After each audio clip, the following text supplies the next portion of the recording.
Welcome to Handcrafted by J.R. Broussard. I'm Greg Broussard, and today I'm going to show you what I learned and a few tips and tricks about using the Granberg electric chainsaw sharpener.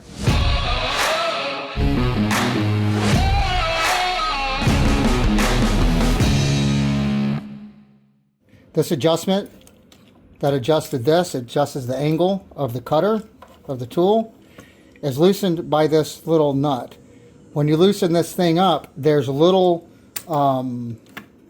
notches in here that click. And I found that when I was sharpening mine to get the exact angle, it was actually in between notches. So I got the one that was close. I'm talking about barely off. But I found the one that was just almost perfect, and I set it there, and I put two little black marks with a permanent marker, so when it's on here I can change my angle and I know exactly which one to go to. Now, mounting this thing, I discovered that the back of the jig here, the back of the bracket, if you line that up with the top of your chainsaw, when you put it on, you'll be consistent with moving it with your cuts. So I put the front or the back right here with the top of it, and I put the front, you can barely see it, right on the top, lined up right where the bar is. Then I tighten up that nut in the back. You can see right here, this little piece in the back is lined up with the top of the bar, and there's a piece right in here that I line up with the top of the bar also. That's the way I set it up every single time. These little brackets, I'm guessing that it's supposed to keep the chain from coming up, but it still moves a tiny bit. So when you forward your chain and you put your tool in to sharpen and you put pressure on it, it bends, comes up just a tiny bit. But I found a workaround for that. So you just keep these a little bit just loose where you can, the chain will still slide. So what I do is I find where I want to start, and I'll just put a chalk mark on that first one that I start with. Then I lift up this tab that stops it. I don't know what you call it. And then now I know I'm going to start with that tooth right there at this angle. This angle I set by eyeball. What I did is I got my tool and I put it in there and I moved this around until I got that perfect angle, and I found where it locked in, and that's why I locked it. Again, that's where on the top of this you have the little notches, and that's why I put my little black marks up there. So these little marks right here are the two angles that I use to set it on one side, and then I can just keep it mounted and I can turn the unit and I can set it onto the other side. What I used to do is I used to hold this down with my thumb and I would sharpen it, but that gets hot. So I just get a little dowel and I hold it down, I'll sharpen it, and then I'll advance it, hold it down, and then I'll sharpen it. You can see when I put the stick on there, this dowel, it actually pushes that chain down just a tiny bit, and then I can come in and I'll sharpen it just right like that. Another thing I couldn't figure out is, how do I know it's sharp? So I figured that once this is in here, you sharpen until I can actually physically see a burr on top. Then I know that thing is sharp.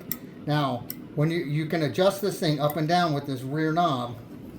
This is how to make it go up and down to get a perfect fit onto it.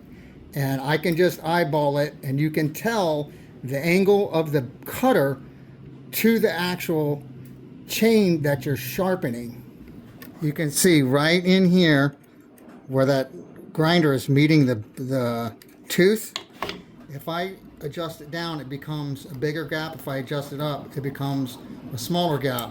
What I do is I find just where it's just almost perfectly flush but still undercutting it, and then that's where I will run and I will make my first cut, holding it down with a dowel, just like this. Now sometimes when you push it down, you may have to readjust it just a little tiny bit, like that.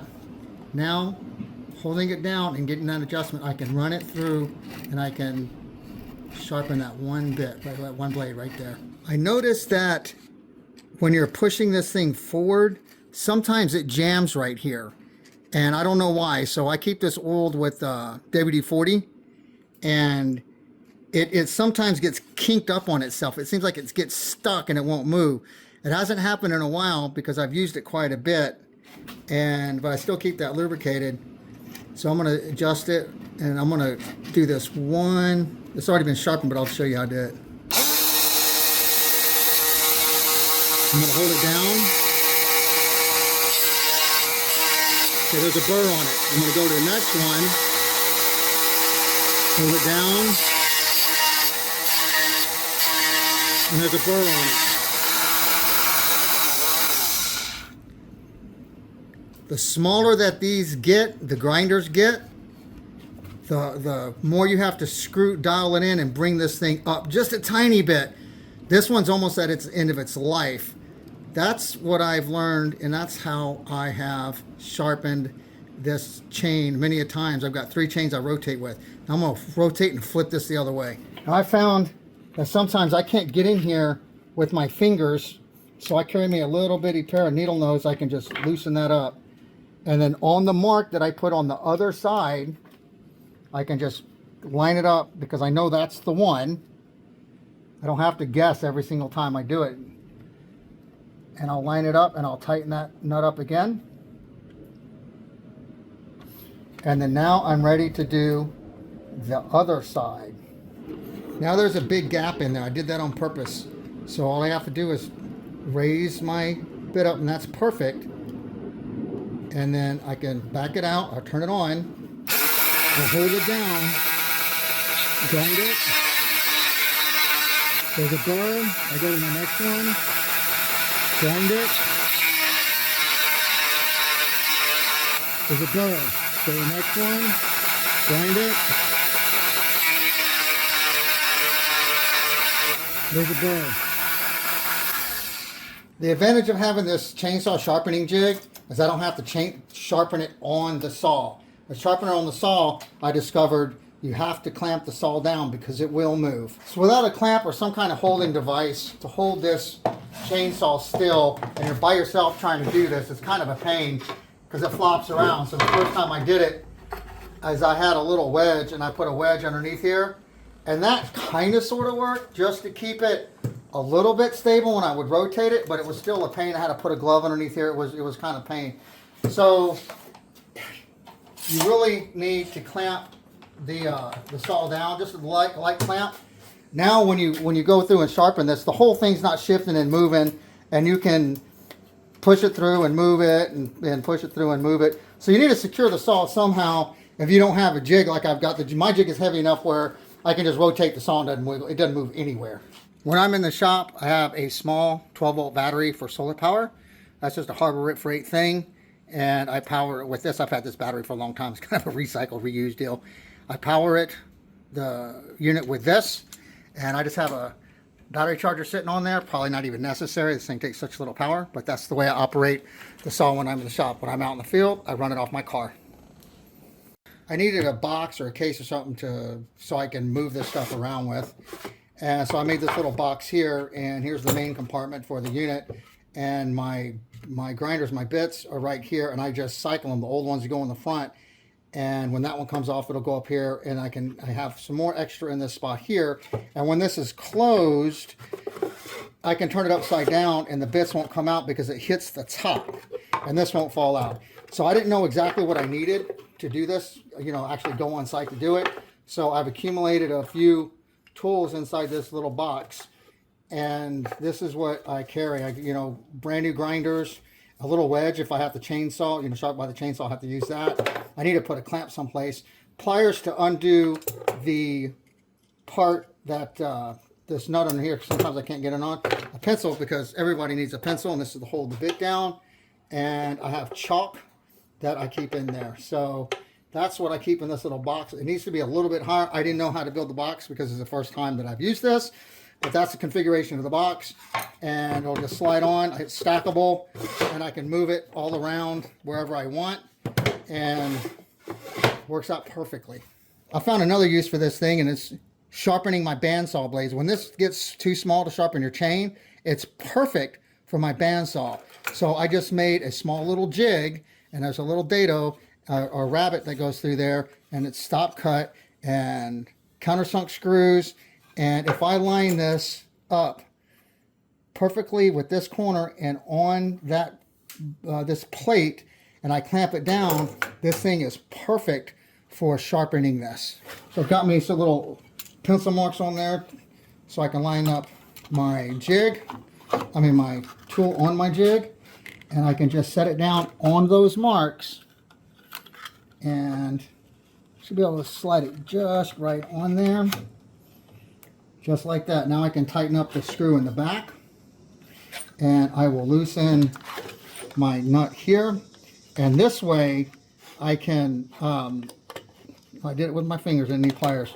I zero it out, perfect, just like that. I drop it down and I line it up on my fence. You really don't need a fence because I've got it where I mark it. Now I can clamp this down. So I'll slide my clamp in here. If it starts to move, I'll readjust it and line it on my fence. Make sure my marks are where they need to be.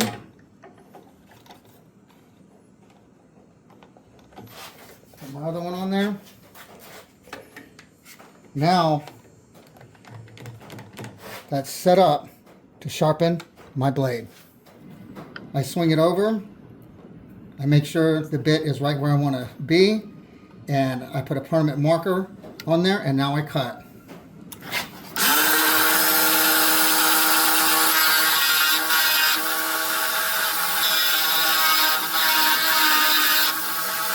These are the boards that I milled up using that chainsaw. Put it on the chainsaw mill, on the tracks, the Granberg stuff, and this is why I had to sharpen my chain a lot. It was costing between $7 and $12 to sharpen a chain every time I went, depends on where I went. So I decided to do it myself. It's faster, I can bring it with me, I can sharpen it anywhere.